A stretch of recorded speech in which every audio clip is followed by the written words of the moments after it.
Hello guys, and welcome back to today's video about the Carter 539S carburetor. Welcome to my subscribers. If you're not subscribed, bottom right hand corner you can see the little Jeep symbol down there. If you click on the Jeep symbol, that'll keep you up to date with any new videos that I bring out and any new updates, which is good news for you. But today guys, we're looking at the cleaning of the 539S carburetors. So this is a subject which takes some thought really to how to do it the best way, because when you get old carbs, they're going to come to you in multiple different ways and in multiple conditions. These ones here are not too bad actually. I've got some, I've cleaned up a lot of these bits already actually, but when you originally get a carburetor from an old Jeep, it's likely to be completely caked in all sorts of congealed and caked on old oil and sand and who knows what else the Jeep's been driving around in for 70 years. And often it's in a really hard layer which is very difficult to remove. And there's multiple ways of doing this. Obviously the first way a lot of us will think about is to media blast it, is to take it to a cabinet, spray it with sand in media blasting, and that will remove everything no problem. Problem with media blasting when you're working on carburetors, as we said earlier already, is that they reckoned in some parts of the carburetor they're accurate to 1/4 of a thousandth of an inch. And obviously if you've got a piece of sand in there which is multiple thousandths of an inch, any little piece of sand left over, a single piece of sand in a carburetor, is going to wreck it in all fairness.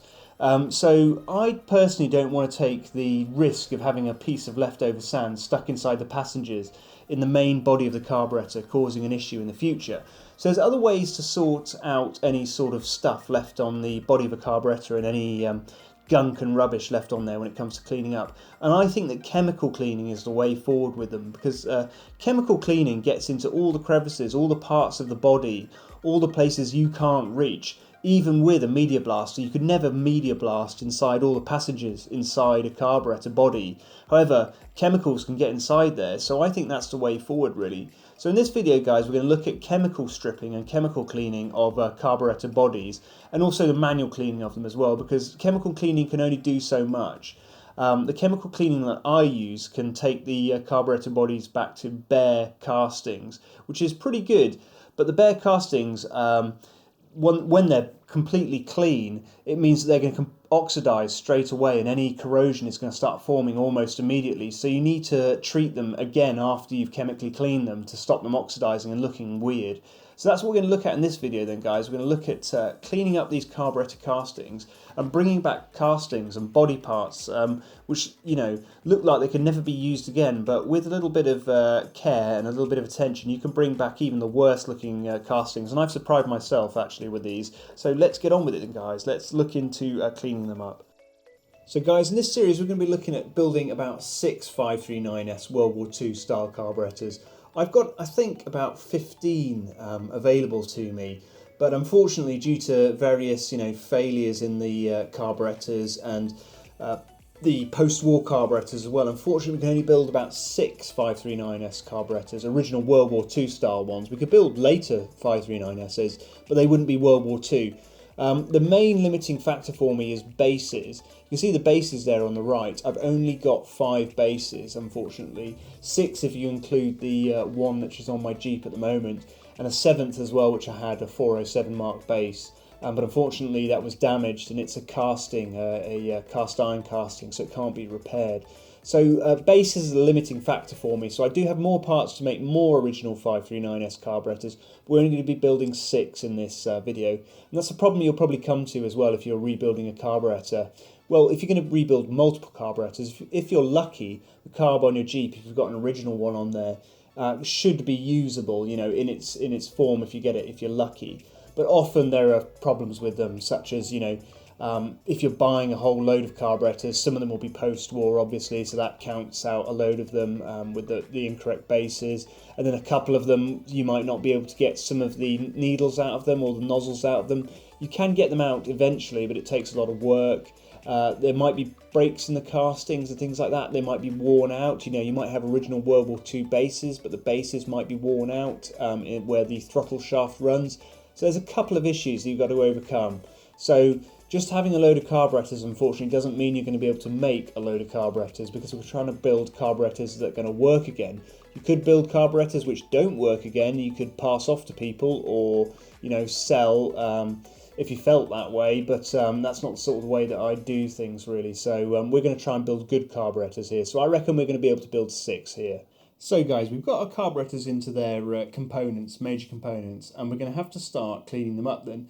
So the first way to clean them up then is to remove the outer layer of gunk and rubbish which is on them. And what that's going to be majorly is going to be hydrocarbons. It's going to be oil and fuel and dust all caked on there, okay? So how we're going to deal with that initially is with removing it with a hydrocarbon itself, because that's the best way of dissolving it. Now you don't want to be using petrol for this. Petrol is a very strong solvent and a very strong hydrocarbon dissolver, but petrol is extremely dangerous. Any small spark or anything like that is going to ignite it, and it's going to set fire to you and your garage and everything, and it's not going to end well. And also the vapours from it is highly volatile. You're going to be breathing in petrol vapours, you're probably going to pass out in your garage, and then it's going to catch fire. It's a very bad idea, okay? So do not use petrol. It may seem like a good idea, but it's not a good idea. It also eats nitrile gloves as well, which makes it not helpful whatsoever. So petrol is not advised. Do not use petrol. But what I found to use then, guys, is to dissolve all the gunk and the oil which is on the outsides of these castings is another hydrocarbon. And in the UK, what we've got is this stuff called paraffin, okay?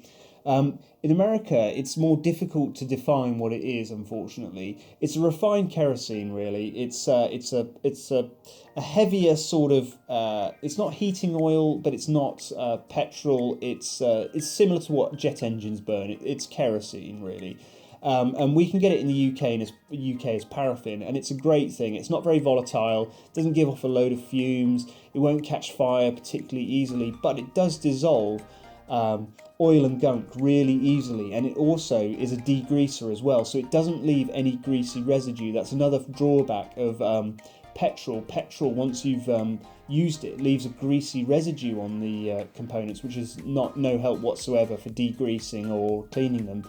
So whereas paraffin doesn't. So if you can get hold of a big keg of paraffin like this, it's the best way to clean them. So unfortunately, with ones which have been out in a lot of gunk and there's loads of dirt and oil stuck to your castings, you're going to have to leave them to soak in the paraffin for quite a long time in a safe space, okay guys? But leave them there for a week or two, it'll start to break down and dissolve those hydrocarbons, and then you can just get out a soft bristle brush like this, a bronze brush or a brass brush, and start working on it. These castings, although they're alloy, they're actually stronger than you might think, and they can take a steel brush as well, actually, quite well. It will, if you're really vigorous with it, it will mark the castings, but a steel brush can be used. But just soak them and get at the major portions of the gunk and rubbish and start to break that off then, guys. And that's the first step then. These castings here we were looking at have already been cleaned, so I'm just I'm degreasing them in effect here. So there's not a huge amount coming off these ones here, guys. But this is the first step then, is hydrocarbons. So use paraffin to dissolve the oil and fuel. Next step then, guys, comes with a warning disclaimer then. Unfortunately, it's got to be said, but what we're going to deal with next is some strong chemicals, okay? They're not the nastiest chemicals, but they are pretty nasty, unfortunately. And they are caustic soda. So there's no way that you're going to be able to do this without a set of goggles, long sleeve shirt, eye protection, and copious amounts of water around you as well to douse down any caustic soda. It's a household product. You use it in your sinks. It's been used for many years. It's not, it's not kryptonite or anything terrible, but it is nasty stuff, and you don't want to get it on your skin. You'll know when you get it on your skin, it starts to burn. You don't want to be using it anywhere near children or anything like that, or breathing it in, guys. So just be aware of that, okay? Caustic soda is strong stuff. It can burn you, and it will burn you, and if you don't use the proper protection equipment, you can't use it. It can't be used, so don't even bother. Buy some goggles, buy some gloves, and then you can use it. With that said though, however guys, the next step is using caustic soda to clean the castings. Now caustic soda, if you left the castings in there for days and days and days, maybe even weeks, it would completely dissolve the castings and there would be nothing left over. However, if we're only dropping the castings in the caustic soda for a couple of minutes, it is not an issue whatsoever.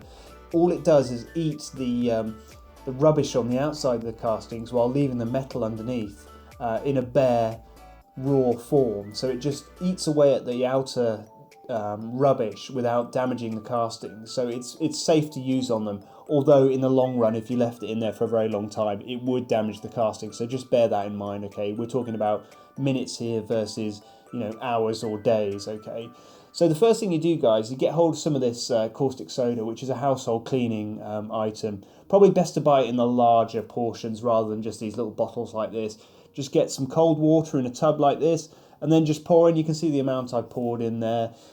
It's just a sort of a guess thing. It doesn't need a huge amount to make a very strong solution, so just remember that, guys. Once you poured it in there and stirred it around, it will heat up as well, so be very careful. So don't go sticking your hands in there straight away. The dissolving of the caustic soda in the water creates heat, heats it up, which does make it work faster, but at the same time some parts can get very, very hot, so be very careful about it. Just a lot of caution when you're using it, guys.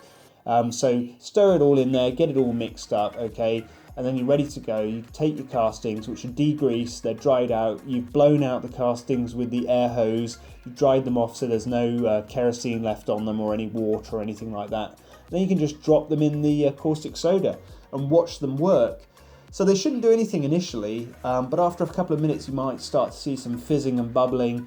That isn't anything to be too worried about. It's not dissolving your castings immediately. There is some chemical reaction going on there, but it's not instantaneous, okay? So you don't need to worry about that too much. But they'll fizz and bubble away there. You can leave them for 30 minutes or something like that. Just keep an eye on them, stir them around, move them around, make sure that every portion is getting covered in caustic soda and there are no air bubbles or anything like that under there catching, preventing the caustic soda touching the metal.